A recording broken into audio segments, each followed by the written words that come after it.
Hola, mi nombre es Diana y yo voy a hablar sobre la estructura federal. Empezamos en el artículo 11, nos dice que las entidades federativas deberán considerar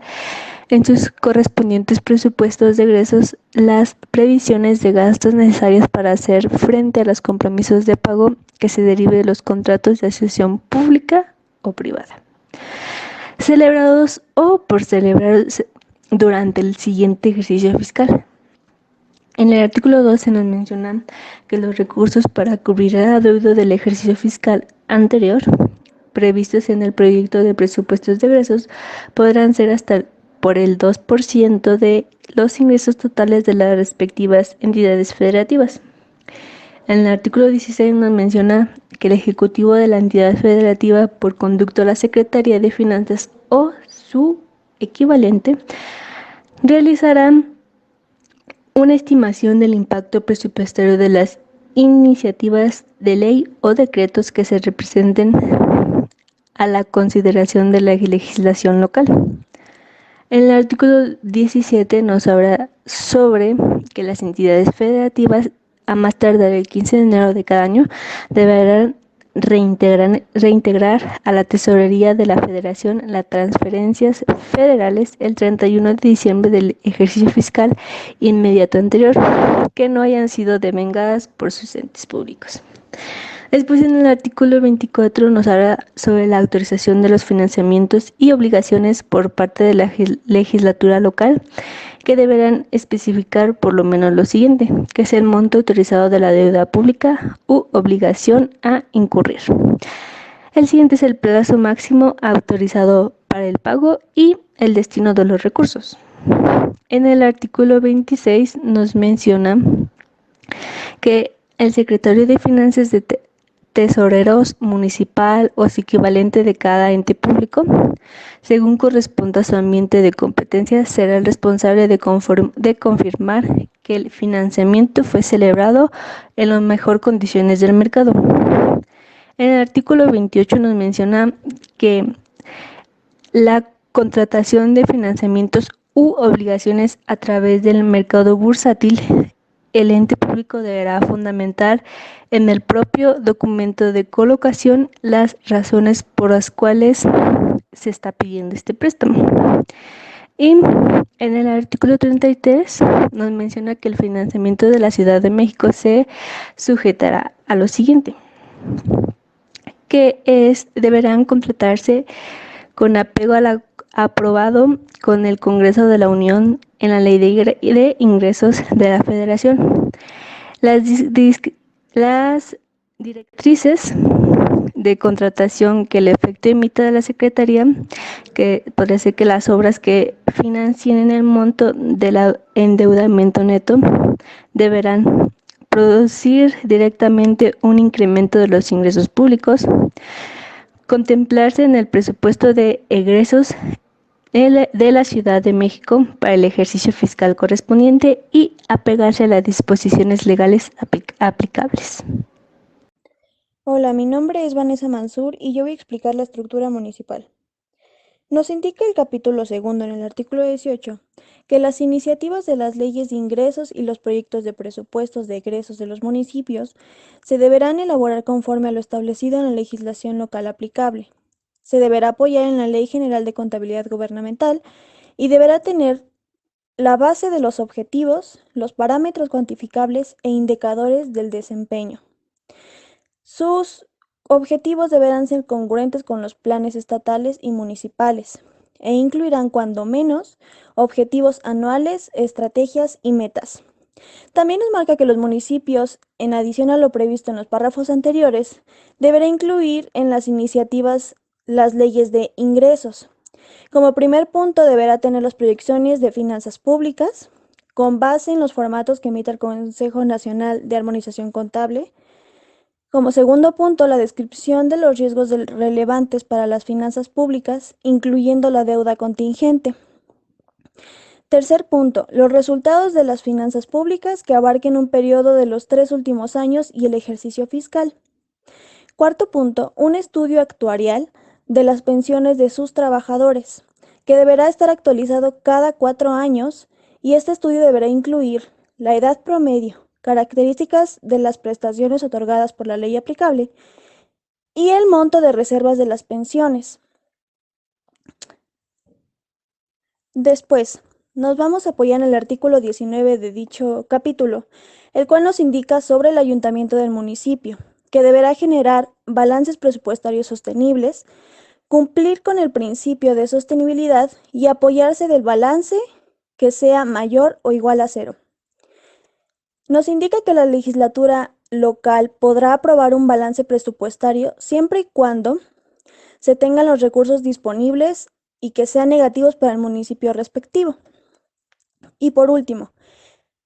para la estructura municipal, el artículo 21 nos indica que los municipios y sus entes públicos deberán observar las disposiciones establecidas en los artículos 8, 10, 11, 14, 15 y 17 de dicha ley. Las autorizaciones a las que se hace mención en todos los artículos anteriores deberán ser realizadas por las autoridades municipales componentes. Bueno, después voy a explicar la estructura estatal y empezamos en el artículo 9, donde nos habla sobre los desastres naturales que pueda haber, ¿no? Y nos dice que el presupuesto de egresos en las entidades federativas deberán prever recursos para atender a la población afectada y los daños causados a la infraestructura pública estatal, ocasionados por la ocurrencia de desastres naturales, así como para llevar a cabo acciones para prevenir y mitigar su impacto de las finanzas estatales. El monto de dichos recursos deberá estar determinado por cantidad federativa, el cual en mínimo es el 10%. En el artículo 34 nos menciona que el Ejecutivo Federal, por conducto de la Secretaría, podrá otorgar la garantía del Gobierno Federal a las obligaciones constitutivas de deuda pública de los estados y los municipios. Después, en el artículo 35 nos menciona que en ningún momento el saldo de la deuda estatal garantizada podrá exceder del 3.5% del Producto Interno Bruto nominal nacional determinado para el ejercicio fiscal anterior por el Instituto Nacional de Estadística y Geografía. También nos menciona que el límite de deuda estatal garantizada por estado y por municipio será de hasta un monto equivalente al 100% de la suma de sus ingresos de libre disposición aprobados en su respectiva ley de ingresos del Ejecutivo correspondiente con la gradualidad siguiente. Nos mencionan 3 años. El primer año nos dice que de vigencia del convenio, nos dice que el gobierno federal podrá garantizar la deuda pública de los estados y en su caso de los municipios hasta un equivalente del 25% de sus ingresos de libre disposición. Después, en el segundo año de vigencia del convenio, nos menciona que el gobierno federal podrá garantizar la deuda del estado y en su caso de los municipios hasta por el equivalente del 50%, igual de sus ingresos de libre disposición. Y en el tercer año de vigencia de convenio, el gobierno federal podrá garantizar la deuda pública de los estados y en su caso de los municipios hasta por el equivalente de los 75%, igual de sus ingresos de libre disposición.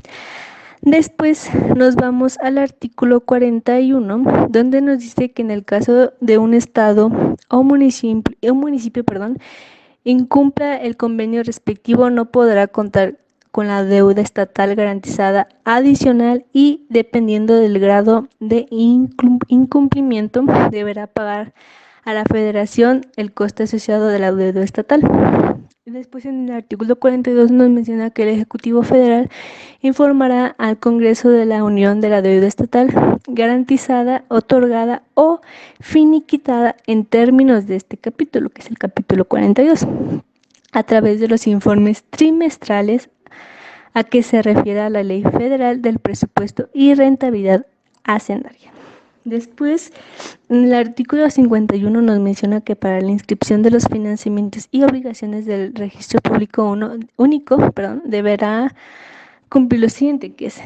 en el caso de la deuda estatal, garantizada se deberá contar con la inscripción del registro de la deuda del sector público federal.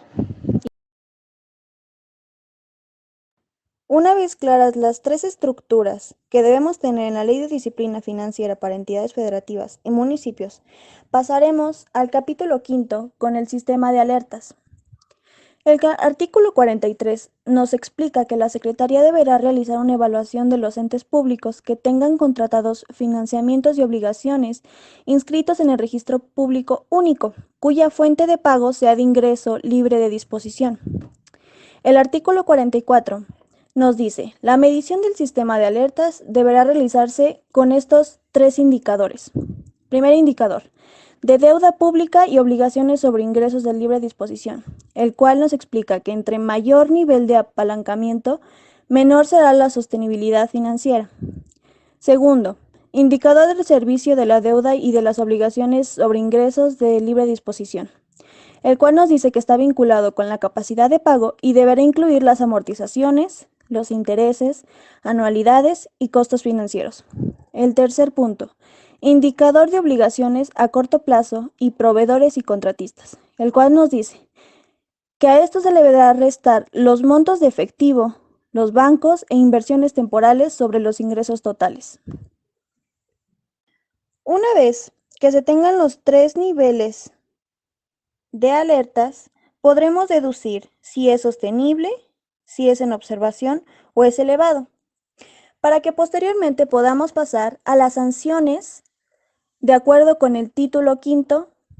artículo 61, el cual nos dice que todos los actos u omisiones que impliquen el incumplimiento a los preceptos establecidos en la presente ley y en las demás disposiciones aplicables en la materia, serán sancionados de conformidad con lo previsto en la legislación en materia de responsabilidades administrativas de los servidores públicos y demás disposiciones aplicables. Complementa el artículo 62 diciendo: los servidores públicos y las personas físicas o morales que causen daño o perjuicio estimable en dinero a la hacienda de las entidades federativas o de los municipios serán responsables del pago de la indemnización correspondiente en los términos de las disposiciones generales aplicables. También serán responsables solidarios con los servidores públicos respectivos las personas físicas o morales privadas en los casos en que haya participado u originado una responsabilidad. Una vez que ya se tenga claro todos estos puntos mencionados anteriormente, tenemos unas recomendaciones hacia la Ley de Disciplina Financiera para entidades federativas y municipios. Como primer punto, se deberá asegurar la aplicabilidad de las sanciones a los servidores públicos que incurran en la violación de las normas de dicha ley. También deberán complementar las restricciones previstas en la ley para quienes desempeñen algún cargo público, para que de esta manera se entienda quiénes están obligados a cumplir lo mencionado anteriormente y quiénes pueden tomarlo un poco más a consideración y no tanto como una obligación. Como tercera recomendación, sería fortalecer los sistemas que permitan asegurar que todo el personal y el control interno que esté realizando dentro de la disciplina financiera y de las tres estructuras mencionadas anteriormente, es decir, la municipal, la estatal y la federal, se tenga asegurado quiénes son los que están llevando este control interno para que puedan efectuar oportunamente los servicios que nos están brindando y toda la información mencionada ya anteriormente. También sería bueno que los montos de las sanciones y de los intereses y amortizaciones que se marcan sean claros al momento de aplicarlos, ya que no toda la población cuenta con la información de tener a un profesional cercano y no sabrían cómo aplicar esta norma. Y eso sería todo.